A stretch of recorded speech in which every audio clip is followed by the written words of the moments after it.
Hi friends, কেমন আছো তোমরা? Welcome to unbound life. আজকে আমরা যেই বিষয়টা নিয়ে কথা বলবো সেটা আমরা যারা বাগান করি তাদের জানা খুব জরুরি। আমরা যখন প্রথম বাগান করতে শুরু করি তখন কিন্তু আমাদের সেই বিষয়ে খুব একটা নলেজ থাকে না। গাছেদের সাথে থাকতে থাকতে, তাদের সাথে সময় কাটাতে কাটাতে, তাদের বিভিন্ন রকমের যত্ন পরিচর্যা এগুলো আমরা জেনে যাই। তারপরে যদি কখনো গাছে কোনো রকম সমস্যা আসে তখন সেই সমস্যা মোকাবিলার জন্য আমরা তার সমাধানটাও খুঁজতে থাকি। তো এভাবেই আমরা গাছ করতে করতেই তার বিষয়ে নলেজ নিই, তার বিষয়ে জানি, তারপরে আস্তে আস্তে অভিজ্ঞ হয়ে উঠি। আজকে আমরা কথা বলবো নিম অয়েল নিয়ে। নিম অয়েলের কমপ্লিট ইনফরমেশান এই ভিডিওতে থাকবে। তো একটা প্রোডাক্ট আমি আমার বাগানের গাছেদের জন্য ইউজ করছি। তো সেই জিনিসটা কি, কেন আমি ইউজ করছি, ঠিক কী কী ধরনের সমস্যা হলে আমি সেটা ইউজ করতে পারবো, বা কিভাবে ইউজ করলে আমি তার বেস্ট রেজাল্টটা নিতে পারি, এগুলো তো জানাটা একটু জরুরি। আমাদের অনেক কিছু জানতে হবে না, কিন্তু খুব সাধারণ কিছু জিনিস যদি আমরা জানি তাহলে হট করে যদি গাছে দেখি একটা কোনো সমস্যা হয়েছে তাহলে আমি নিজেই তার সমাধান করতে পারবো।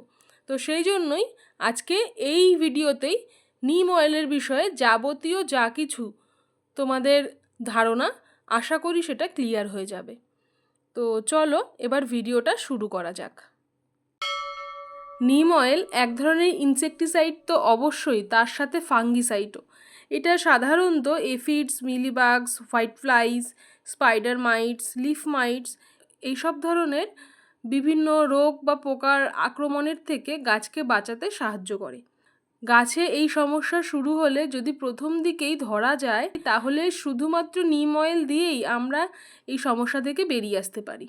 কিন্তু যদি সমস্যার অনেক বাড়াবাড়ি হয়ে যায় তখন কিছু ক্ষেত্রে শুধু নিম অয়েলে কাজ হয় না, অন্যান্য কিছু আমাদের ব্যবহার করতে হয়। তো আমরা যখন বাগান করি তখন আমাদের অবশ্যই গাছে খাবার দেওয়ার সাথে সাথে গাছের পাতাগুলো বা তার ডাল কাণ্ড সেগুলোকেও খুব ভালোভাবে অবজার্ভ করতে হবে। নিম অয়েল কি?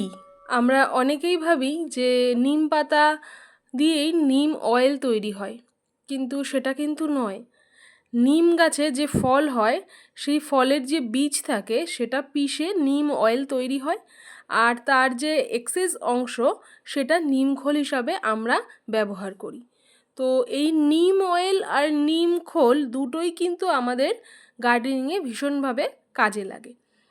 তবে পিওর যে নিম অয়েল সেটা কিন্তু আমরা গাছে ইউজ করি না। আমরা গাছে যেটা ইউজ করি সেটা ওয়াটার সলিউবল। মেশিনের মাধ্যমে যে নিম অয়েল তৈরি হয় সেটাকে বিভিন্নভাবে প্রসেসিং করে ওয়াটার সলিউবল করা হয়। আমরা সেই ওয়াটার সলিউবল নিম অয়েল ইউজ করি। তোমরা যখন বাজার থেকে নিম অয়েল কিনবে, বা অনেকেই আছো অনলাইন থেকে কেনো, নিম অয়েল কিন্তু বিভিন্ন কাজে ব্যবহার হয়।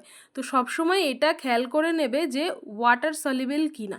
যেটা ওয়াটার সলিউবল নিম অয়েল একমাত্র সেটাই কিন্তু গার্ডেনিংয়ে ইউজ হয়। এবারের প্রশ্ন হলো যে আমরা নিম অয়েল কেন ব্যবহার করব? কারণ এটা অর্গানিক, এটা আমাদের উপর বা আমাদের গাছগুলোর ওপর কোনো রকমভাবে খারাপ প্রভাব ফেলবে না। বাজারে বিভিন্ন ধরনের পেস্টিসাইড পাওয়া যায়, কিন্তু সেগুলো সবই কেমিক্যাল বেসড আর বেশ খানিকটা হার্মফুলও, আর তার সাথে স্ট্রংও।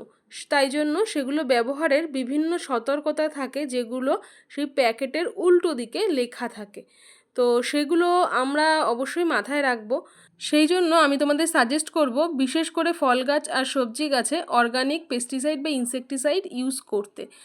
আর যদি সমস্যার সমাধান তাতে না হয়, বা যদি মনে করো যে কেমিক্যাল বেসড ইউজ করাটাই তোমাদের কাছে বেশি গুরুত্বপূর্ণ মনে হচ্ছে, তাহলে অবশ্যই ইউজ করতে পারো, কিন্তু সেক্ষেত্রে 7 থেকে 10 দিন বাদে সেই ফলটা তুলবে বা সবজিটা নেবে। তার আগে গাছ থেকে সেই ফল বা সবজি নেবে না। এবারে আসি যে কিভাবে আমরা ব্যবহার করব নিম অয়েল। তো কিভাবে ব্যবহার করব এই কথায় আসতে গেলে আগে আমাদেরকে দেখতে হবে যে গাছে কতটুকু পরিমাণ পোকা বা মাকড়ের আক্রমণ হয়েছে। যদি দেখা যায় যে অল্প পরিমাণে অ্যাটাক হয়েছে, তো তাহলে আমরা প্রথমে সেই পোকা বা মাকড়গুলোকে একটু পরিষ্কার করে নেব। তারপরে ফ্রেশ ওয়াটার দিয়ে গাছকে ভালোভাবে স্নান করিয়ে দেব। এই স্নান করানোর ফলে দু রকমের কাজ হবে। এক তো এই পোকা বা মাকড় গাছ থেকে চলে যাবে, যেহেতু গাছটা স্নান করানো হবে। আর দ্বিতীয়ত গাছের পাতা বা ডালগুলোতে যে ধুলো লেগে থাকে সেগুলো ভালোভাবে পরিষ্কার হয়ে যাবে, কারণ এর পরের স্টেজে আমরা নিম অয়েল স্প্রে করব। তো যখন আমরা নিম অয়েল স্প্রে করব তখন গাছের পাতাগুলো যদি পরিষ্কার থাকে তাহলে পাতাগুলোতে ভালোভাবে লাগবে আর তাতে আমরা রেজাল্টও ভালো পাবো। তো এটা হলো যদি অল্প পরিমাণে অ্যাটাক হয়। কিন্তু যদি অল্প অ্যাটাক না হয়, অনেক বেশি পরিমাণে অ্যাটাক হয়, দেখা যাচ্ছে যে পুরো গাছটা ভরে গেছে, তো যদি এরকম হয় তাহলে আমাদেরকে প্রথমে হার্ড প্রুন করতে হবে। যদি এটা কখন করতে হবে, যদি আমরা বুঝি যে এটা সাধারণভাবে হবে না, যে সাধারণভাবে স্নান করিয়ে দিলাম বা 5 দিন 6 দিন 7 দিন সময় নিলে ঠিকঠাকভাবে স্প্রে করলে আমরা রিলিফ পেয়ে যাব, এটা যদি বুঝতে পারি তাহলে তো এক ব্যাপার। কিন্তু যদি না এতে হবে না, একদম ভরে গেছে, তাহলে আমাদের সেই অংশ বরাবর হার্ড প্রুন করে দিতে হবে। আর গাছটাকে বাগান থেকে একটা সাইডে কর্নারের দিকে বা সাইডের দিকে নিয়ে যেতে হবে, ওখানে রেখেই গাছটাকে ট্রিটমেন্ট করতে হবে। কিভাবে ট্রিটমেন্ট করতে হবে এবার আমি প্রত্যেক দিন অনুযায়ী বলছি যে কিভাবে ট্রিটমেন্ট করতে হবে। প্রথম দিন 1 লিটার জলে 5 ml নিম অয়েল নিতে হবে।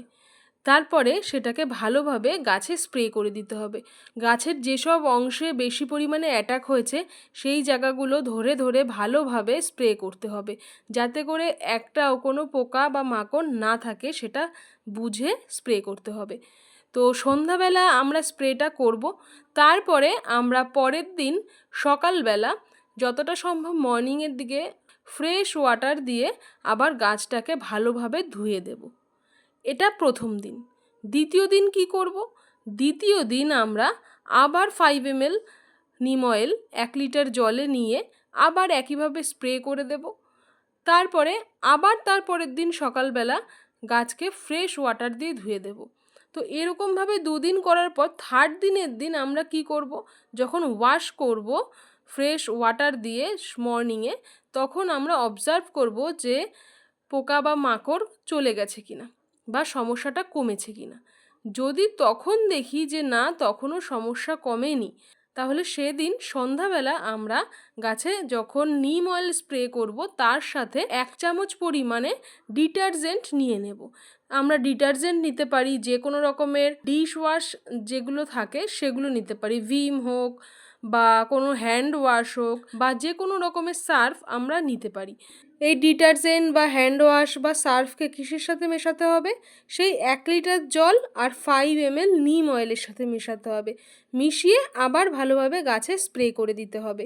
জলের সাথে ডিটারজেন্ট আর নিম অয়েল মিশিয়ে আমরা যে স্প্রে করছি, এভাবে যদি 3 দিন স্প্রে করা যায় তাহলেই দেখা যাবে সমস্ত পোকা মাকড়ের আক্রমণ চলে গেছে। তো এইভাবেই আমরা নিম অয়েল স্প্রে করব। আমি একটু আগে বলেছি যে সন্ধ্যাবেলার দিকে নিম অয়েলটা স্প্রে করতে। কেন সন্ধ্যার দিকে স্প্রে করতে বললাম? পেস্টিসাইড বা ইনসেকটিসাইড যেগুলো আমরা স্প্রে করি সেগুলো তো বিকেল 4টের পর থেকেই স্প্রে করার কথা বলা হয়। তাহলে নিম অয়েল কেন সন্ধ্যার সময় স্প্রে করতে হবে?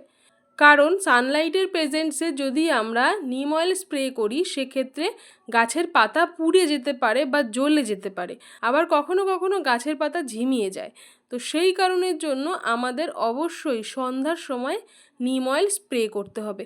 নিম অয়েলের সাথে সাথে আমরা নিম পাতা ফুটিয়ে সেই জল ঠান্ডা করেও কিন্তু গাছের পাতায় স্প্রে করতে পারি বা টবের মাটিতে দিতে পারি, সেটা আমাদের গাছের জন্য ভালো হবে। তো এই হলো নিম অয়েলের বিষয়ে যাবতীয় তথ্য।